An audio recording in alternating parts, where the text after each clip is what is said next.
துஹா நேரமும் அந்த நேரத்தில் நாம் செய்ய வேண்டிய இபாதத். இப்போ துஹாவுடைய நேரத்தை பொறுத்தவரையில் அந்த நேரத்தில் நமக்கு சுன்னத்தாக்கப்பட்டிருப்பது லுஹா தொழுகை ஆகும். லுஹாவுடைய நேரத்தில் நமக்கு சுன்னத்தாக்கப்பட்டிருப்பது துஹா தொழுகை. இந்த லுஹா தொழுகை மார்க்கத்தில் உள்ளதா இல்லையா என்பது தொடர்பாக உலமாக்கள் மத்தியிலே கருத்து வேறுபாடுகள் காணப்படுகின்றன. இதிலே உலமாக்கள் சுமார் 4 கருத்துக்களை முன்வைப்பதை நாம் பார்க்கலாம். முதலாவதாக, இந்த லுஹா தொழுகையை ரெகுலராக தொழாமல் விட்டு விட்டு தொழுவதுதான் சுன்னா என்கிற ஒரு கருத்து சில உலமாக்களிடத்திலே காணப்படுகிறது. இதற்கு சாதகமாக ஒரு ஹதீஸை அவர்கள் முன்வைக்கிறார்கள். அதாவது அபூ சயீத் அல் குத்ரி ரலியல்லாஹு அன்ஹு அவர்கள் அறிவிக்கக்கூடிய ஹதீஸ், ரசூல் ஸல்லல்லாஹு அலைஹி வஸல்லம் அவர்கள் லுஹா தொழுகையை தொழுவார்கள், தொடர்ச்சியாக தொழுது கொண்டிருப்பார்கள், பிறகு விட்டு விடுவார்கள், பிறகு நீண்ட நாள் தொழாமல் இருப்பார்கள், பிறகு அவர்கள் தொழுவார்கள் என்று அபூ சயீத் அல் குத்ரி ரலியல்லாஹு அன்ஹு அவர்கள் அறிவிக்கிற ஒரு செய்தி முஸ்னத் அஹ்மதிலும் திர்மிதியிலும் பதிவு செய்யப்பட்டிருக்கிறது. இதை ஆதாரமாக வைத்து வளமையாக தொழுது வராமல் விட்டு விட்டு தொழுவது சுன்னா என்கிற கருத்தை சில உலமாக்கள் முன்வைக்கிறார்கள். ஆனால் இந்த ஹதீஸ் பலவீனமான ஒரு ஹதீஸாகும். இதில் இடம்பெறுகிற ஒரு அறிவிப்பாளர் விமர்சனத்திற்கு உட்படுத்தப்பட்டிருக்கிறார். அவர் பலவீனமானவர் என்பது ஏகோபித்த முடிவாகும் என இமாம் தஹபி ரஹ்மத்துல்லாஹி அவர்கள் சொல்லுகிற காரணத்தினால் இந்த கருத்து ஏற்றுக்கொள்ள முடியாத ஆதாரமற்ற ஒரு கருத்தாகும்.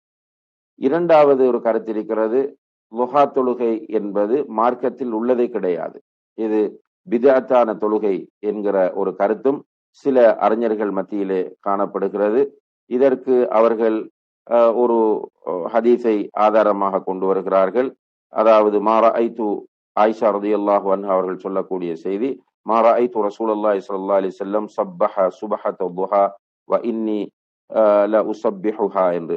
ரசூல் ஸல்லல்லாஹு அலைஹி வஸல்லம் அவர்கள் லுஹாவுடைய நேரத்தில் நபி ஸல்லல்லாஹு அலைஹி வஸல்லம் அவர்கள் அந்த தஸ்பீஹ் செய்கிறவர்களாக இருக்கவில்லை என்ற ஒரு செய்தியை கொண்டு வருகிறார்கள்.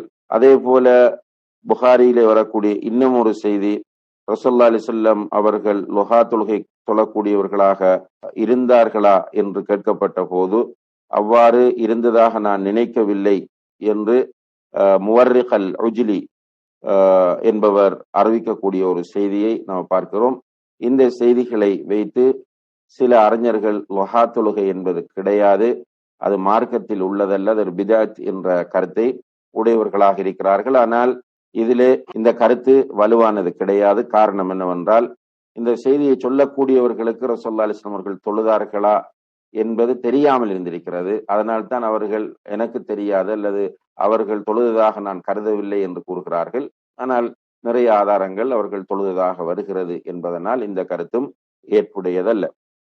இமாம் இப்னு தைமியா ரஹ்மத்துல்லாஹி அவர்கள் போன்ற சில அறிஞர்கள் சொல்கிறார்கள், இரவு தொழுகையை தொழ தவறியவர் தான் லுஹா தொழ வேண்டும் என்று சொல்கிறார்கள். இந்த கருத்தும் வலுவான ஒரு கருத்து கிடையாது என்பதை நாம் புரிந்து கொள்ள வேண்டும். நான்காவதாக, ஏதாவது காரணங்களை அடிப்படையாக வைத்துத்தான் இந்த லுஹா தொழுகையை தொழ வேண்டும் என்கிற ஒரு கருத்தும் உலமாக்கள் மத்தியிலே காணப்படுகிறது. உதாரணமாக, ஒருவர் ஒரு பிரயாணத்திலிருந்து ஊருக்கு வந்தால் அல்லது ஒரு கூட்டத்தை சந்திப்பதற்காக அவர் போனால் அங்கே லுஹா தொழுது கொள்வது என்கிற ஒரு அடிப்படையிலே சிலர் ஒரு கருத்தை முன்வைக்கிறார்கள். இதுவும் ஏற்புடையதல்ல. வல்லாஹு ஆலம். அன்புள்ள சகோதர சகோதரிகளே, லுஹா தொழுகை என்பது ஒவ்வொரு நாளும் தொழ வேண்டிய ஒரு சுன்னத்தான தொழுகை என்பதை நாம் புரிந்து கொள்ளலாம். ஏனென்றால் இது தொடர்பாக நிறைய ஆதாரபூர்வமான செய்திகள் வருகின்றன. அபூ ஹுரைரா ரலியல்லாஹு அன்ஹு அவர்கள் சொல்லுகிறார்கள், அவுசானி ஹலீலி ஸல்லல்லாஹு அலைஹி வஸல்லம் பிஸலாத், என்னுடைய தோழர் நபி ஸல்லல்லாஹு அலைஹி வஸல்லம் அவர்கள் எனக்கு 3 விஷயங்களை வசியத் செய்தார்கள். ஒன்று, சியாமு ஸலாஸத்தி அய்யாமின் மின் குல்லி ஷஹர், ஒவ்வொரு மாதமும் 3 நோன்புகள் நோக்க வேண்டும்.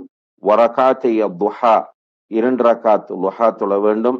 வ அன் ஊத்திர கப்ல அன் அனாம், நான் தூங்குவதற்கு முன்னால் வித்திரு தொழுது கொள்ள வேண்டும் என்று அல்லாஹுடைய தூதர் ஸல்லல்லாஹு அலைஹி வஸல்லம் அவர்கள் எனக்கு வசியத் செய்தார்கள் என்று அபூ ஹுரைரா ரலியல்லாஹு அன்ஹு அவர்கள் அறிவிக்கிற ஹதீஸ் சஹீஹ் முஸ்லிமிலே 722வது இலக்கத்தில் பதிவு செய்யப்பட்டிருப்பதை நாம் பார்க்கிறோம்.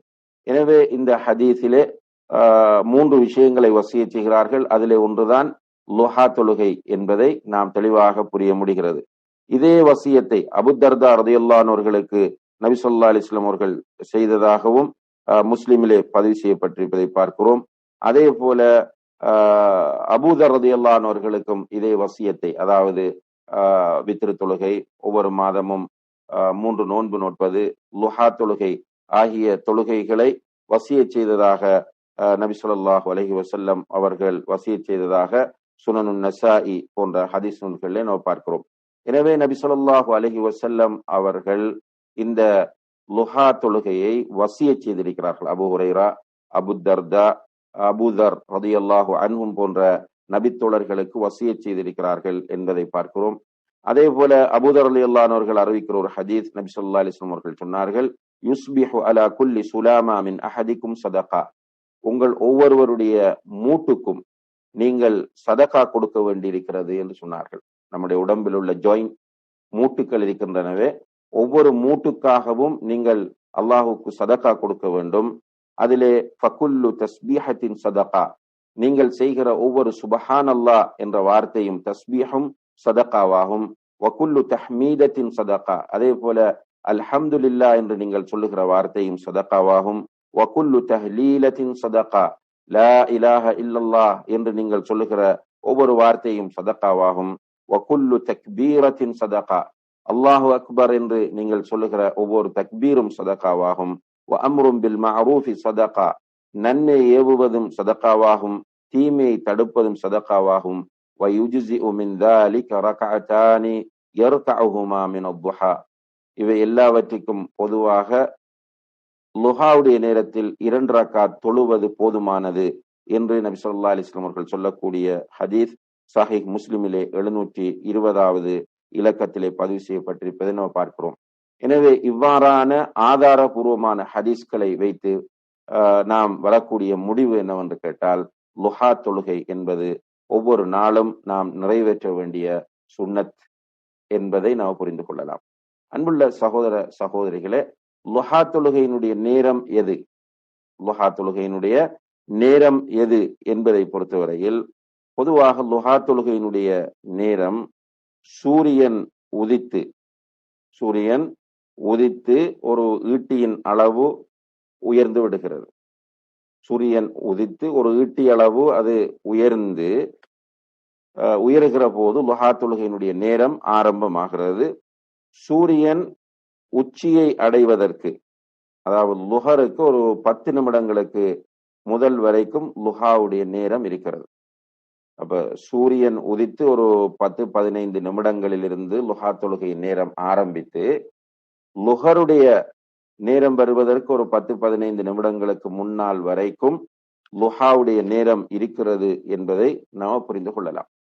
இதிலே லுஹா தொழுகை நிறைவேற்றுவதற்குரிய சிறப்பான நேரம் எது என்று பார்க்கிற போது, அன்புள்ள சகோதர சகோதரிகளே, லுஹா தொழுகையை நிறைவேற்றுவதற்குரிய சிறப்பான நேரத்தை ரசூல் ஸல்லல்லாஹு அலைஹி வஸல்லம் அவர்கள் சொல்லுகிற நேரத்தில் ஸலாத்துல் அவ்வாபீன ஹீன தர்மது அல் ஃபிஸால், அதாவது ஒட்டக குட்டி நிலத்தில் ஏற்படுகிற அந்த சூட்டினால் வேகமாக எழுந்து போகக்கூடிய அந்த நேரம்தான் ஸலாத்துல் அவ்வாபீன் என்று சொல்லக்கூடிய லுஹா தொழுகைக்குரிய நேரமாகும் என்று சொல்லுகிற ஹதீஸ் சஹீஹ் முஸ்லிமிலே 748வது இலக்கத்திலே பதிவு செய்யப்பட்டிருக்கிறது. இதை வைத்து உலமாக்கள் குறிப்பிடுகிறார்கள், அந்த நேரம் என்பது, அதாவது லுஹா தொழுகையினுடைய சிறப்பான நேரம் என்பது லுஹா தொழுகையினுடைய இறுதி வக்திலே தொழுவதுதான் என்று சொல்கிறார்கள். லுஹா தொழுகையினுடைய சிறப்பான நேரம் எது என்று கேட்டால் லுஹா தொழுகையினுடைய இறுதி நேரம். லுஹா தொழுகையினுடைய இறுதி நேரம் எது? லுஹருக்கு அதான் சொல்வதற்கு ஒரு 10-15 நிமிடங்களுக்கு முன்னால் தான் அதனுடைய இறுதி நேரம் வருகிறது. எனவே இறுதி நேரம் வரை லுஹாவை பிற்படுத்தி தொழுவதுதான் சிறந்தது என்பதை இந்த ஹதீஸை ஆதாரமாக வைத்து உலமாக்கள் குறிப்பிடுகிறார்கள். ஆனால் நேர காலத்தோடு ஒருவர் லுஹா தொழுகையை தொழுதாலும் பிரச்சனை இல்லை, அவர் சுன்னாவை உயிர்ப்பித்தவராகவே கருதப்படுவார் என்பதை நாம் புரிந்து கொள்ள வேண்டும். எனவே இந்த லுஹா தொழுகையை நம்முடைய வாழ்க்கையிலே நடைமுறைப்படுத்த நாம் முயற்சி செய்ய வேண்டும். எத்தனை ரக்காத்துக்கள் தொழ வேண்டும்? லுஹா தொழுகை எத்தனை ரக்காத்துக்கள் என்று கேட்டால் அதனுடைய குறைந்த ரக்காத் 2 என்பதை நாம் புரிந்து கொள்ளலாம். ஏற்கனவே நம்ம குறிப்பிட்ட ஹதீஸ்களிலே அபூ ஹுரைரா ரலியல்லாஹு அன்ஹு அவர்கள் சொல்லக்கூடிய அந்த ஹதீஸினுடைய தோழர் ஸல்லல்லாஹு அலைஹி வஸல்லம் அவர்கள் எனக்கு 3 விஷயங்களை வசியச் செய்தார்கள். அதிலே ஒன்றுதான் ரக்அத்தை அப்துஹா, துஹாவினுடைய 2 ரக்காத்துக்கள் என்று வருகிறது.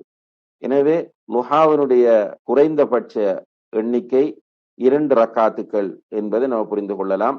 2 ரக்காத்துக்களை வழக்கமாக்கிக் கொள்வதும் பிரச்சனை இல்லை, சிறந்தது என்பதை நாம் புரியலாம். ஆனால் அதிகமாக தொழலாமா என்று கேட்டால், லுஹா தொழுகையை அதிகமாக தொழலாமா என்று கேட்டால் நிச்சயமாக அதிகமாக தொழுவதற்கு தடை இல்லை என்பதை நாம் புரிந்து கொள்ள வேண்டும். ஆனால் அதிகம் என்பது எத்தனை? 4, 6, 8 என்று கேட்டால் சிலர் 8 ரக்காத்துக்கள் என்று கூறுகிறார்கள்.